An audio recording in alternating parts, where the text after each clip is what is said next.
जय सिया राम। सभी मित्रों को श्रावण की बहुत बहुत शुभकामनाएं। मैं आज बात करूंगा जीवन के बारे में कि आखिर जीवन है क्या, जीवन जीने की कला क्या है। जीवन को एक लोग कहते हैं, कोई कहता है कि पहेली है, लोग कहते हैं जीवन एक मंजिल है, बस जीते चले जाओ। सब अपनी अपने मत, अपनी अपनी राय देते हैं।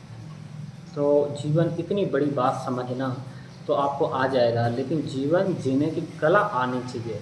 सबसे इम्पोर्टेंट चीज़ है कि आप जीवन जीते कैसे हैं, जीवन जीने की कला क्या है।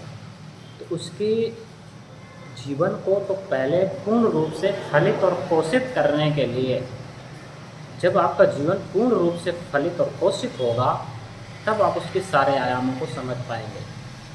तो उन आयामों को समझने के लिए, जीवन को पूर्ण संपूर्ण रूप से खिलने और पोषण करने के लिए जो मूलभूत चीज़ें हैं वो समझना जैसी, वो तीन मुख्य चीज़ें हैं जो आपके जीवन को अधिकतम ऊंचाई तक ले जाने के लिए सबसे ज़्यादा रोल प्ले करती हैं। वो सबसे पहली चीज़ है आपका स्वस्थ रहना।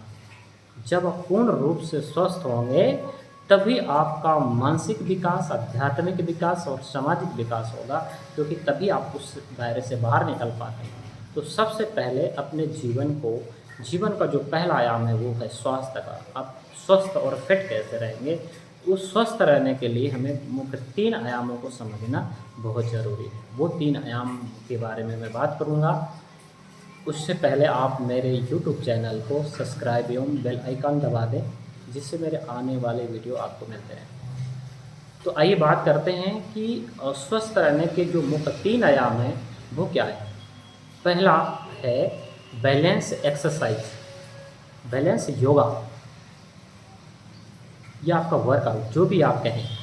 पहली चीज़ ज़रूरत है बॉडी के विस्तार की, आपकी बॉडी के फैलाव की, आपके स्वास्थ्य को, मसल्स को, आपके बॉडी स्ट्रक्चर्स को पूर्ण विकास देने की।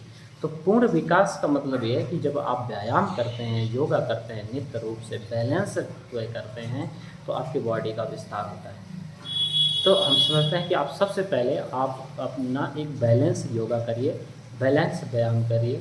उसके लिए आप जिम जाएँ तो जिम जा सकते हैं, घर में योगा करें, अपने रनिंग करें, वॉकिंग करें, जो भी आपको अच्छा लगे। लेकिन ध्यान रहे कि आपको 45 मिनट से 1 घंटे इतना बैलेंस योगा करना है कि कम से कम 700-800 कैलोरी आपकी बर्न होनी चाहिए, पसीना आ जाना चाहिए, बॉडी का रोम रोम खुल जाए। स्ट्रेचिंग करिए और सिर से लेकर के पैर तक आपका प्रत्येक बॉडी का पार्ट का मूवमेंट अच्छे से होना चाहिए, जिससे पूरी होल बॉडी में ब्लड सर्कुलेशन अच्छे से हो सके। क्योंकि जब तक बॉडी में पूरी तरह से ब्लड सर्कुलेशन नहीं होगा, मसल्स पूरे खुलेंगे नहीं, तब तक आपकी बॉडी के जो कोशिकाएं हैं वो जीवंत नहीं होंगी, वो एनर्जी से नहीं भरेंगी। इसलिए उन प्रत्येक बॉडी की प्रत्येक कोशिका को खोलने के लिए ज़रूरी है आपको एक बैलेंस एक्सरसाइज की।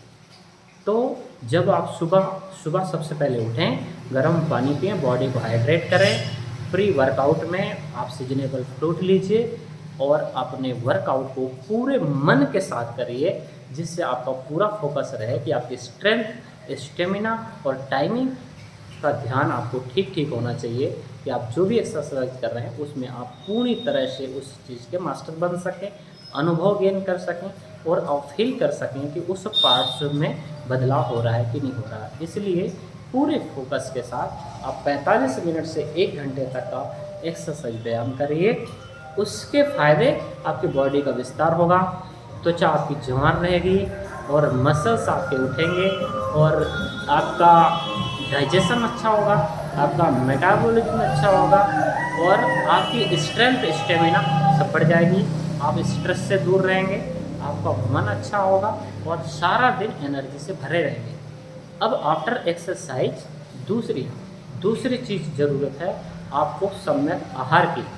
आपने बॉडी को विस्तार दिया, आपके मसल्स आपके उठे, इस मसल्स उठे एक्सरसाइज के बाद, अब उनको रिकवरी करने के लिए मसल्स जो फैला हुआ है उसको उस स्टेज में स्टेबलिश करने के लिए अब ज़रूरत है सम्यक आहार की, बैलेंस डाइट की। तो आपकी डाइट में आपको ज़रूरत है आपकी बॉडी को मिनरल्स विटामिन्स और प्रोटीन। तो उसके लिए आपको फल, फ्रूट, सब्जियां, सीजनेबल्स फ्रूट्स लीजिए, सीजनेबल सब्जियां, नट्स और अनाज में बेहतरीन बराबर प्रोटीन है। आप वेज में प्रोटीन के बहुत सारे साधन निकाल सकते हैं। ध्यान रहे आपको काउंटर करना है, कैलोरी और प्रोटीन दोनों काउंट करके रखिए।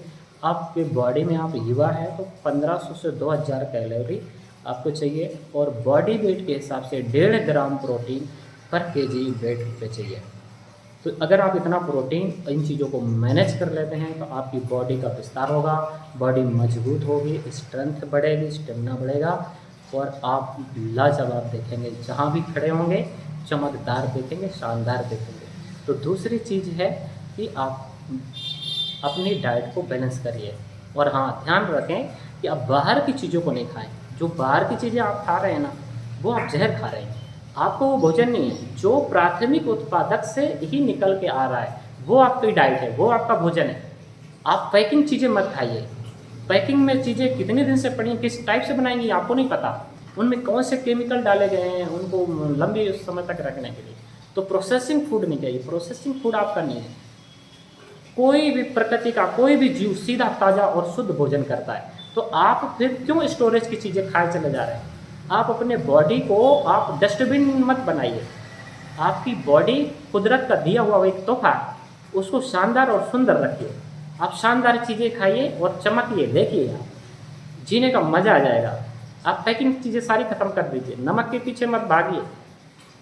नमक और मैदा और शक्कर, तीन चीज़ें स्वीट पॉइजन है। आप गूगल कर लीजिए, ये तीनों चीज़ें अगर आप बॉडी के अंदर डालते हैं तो इनको पचाने के लिए भी आपकी एनर्जी चली जाती है। तो आपकी बॉडी में, आपका बॉडी कोई कारखाना नहीं है, बल्कि एक बनाया हुआ कुदरती सिस्टम है जो आपको वर्किंग के लिए मिला है, चीज़ों को जानने के लिए मिला है, एंजॉय करने के लिए मिला है। तो आप उसको कारखाना, कचरा खाना मत बनाइए। तो आप समझिए कि आपकी जो सीधी सीधी शुद्ध चीज़ें आ रही हैं वो आपकी डाइट है, आप उनको लीजिए। वो एनर्जी से, शुद्धता से, पवित्रता से, हर चीज़ से आपके भरेंगे। मन का और शरीर का दोनों का संपोषण शुद्ध आहार से होता है। तो आप अपनी डाइट को मेंटेन रखिए।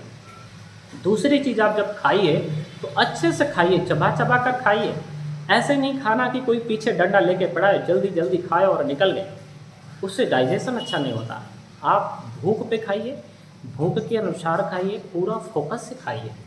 आप खाना खाने बैठिए तो आपका फोकस पूरी तरह से होना चाहिए। आप क्या खा रहे हैं, कितना खा रहे हैं, कितना स्वादिष्ट है, उसका ठीक ठीक अगर आपका फोकस होगा तो भोजन का स्वाद भी बढ़ जाएगा, आपका डाइजेशन अच्छा होगा और बॉडी के लिए संतुष्टिजनक होगा। इसलिए आप खाना खा रहे हैं, कोई गाड़ी ड्राइव नहीं कर रहे हैं कि आपको एक्सीलेटर दबा के रखना है। तो आप आराम से बैलेंस करके खाइए। और हाँ, अपनी डाइट को प्रोटीन, मिनरल्स, विटामिन्स, आपकी डाइट कंप्लीट हो उसको 3 पार्ट में बांट लीजिए।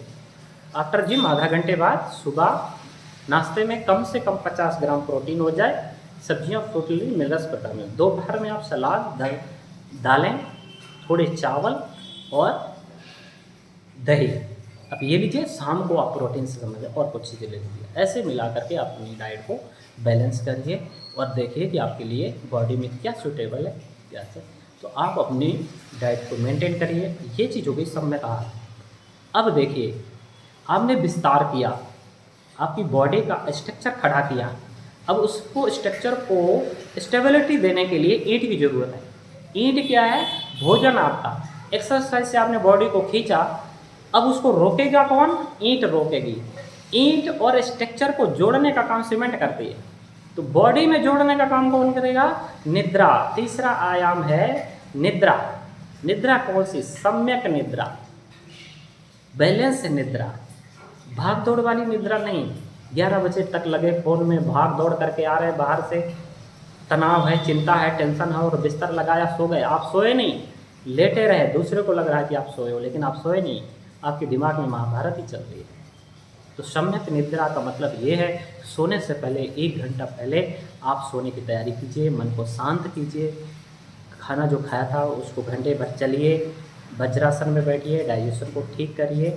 आफ्टर 1 घंटे जब आपको निद्रा आए, अपना बिस्तर सही दिशा में, सही पोजीशन लेकर के आप सो जाएं। नींद आपको जब आती है, इसका मतलब है कि आपकी बॉडी का टेम्परेचर डाउन जा रहा है। बॉडी का टेम्परेचर जब डाउन जाता है तभी आपको निद्रा आती है। अगर आप उस समय सो गए तो आप गहरी निद्रा में जाएंगे और आपकी नींद पूरी होगी, आपको संतुष्टि ज़बरदस्त मिलेगी। आप पाएंगे कि आपकी पूरे बॉडी में ग्लो आ गया, शरीर पूरी तरह से हष्ट-पुष्ट और संतुष्ट होगा। तो आप निद्रा से पहले मोबाइल ना चलाएं, किसी से बातचीत ना करें। आप आंख बंद करके कुछ देर के लिए ध्यान में भी बैठ सकते हैं। आप देखिए कि आप मन रूपी चौराहे पे कितना ट्रैफिक है, कितने विचार आ रहे हैं, कितने जा रहे हैं। आप उनको ख़त्म करिए, आप उनको लेकर के मत ढोइए। अगर वो विचार चलते रहेंगे तो आपकी निद्रा में उन्हीं से संबंधित सपने आएंगे जो आपको खींचातानी मचा देंगे।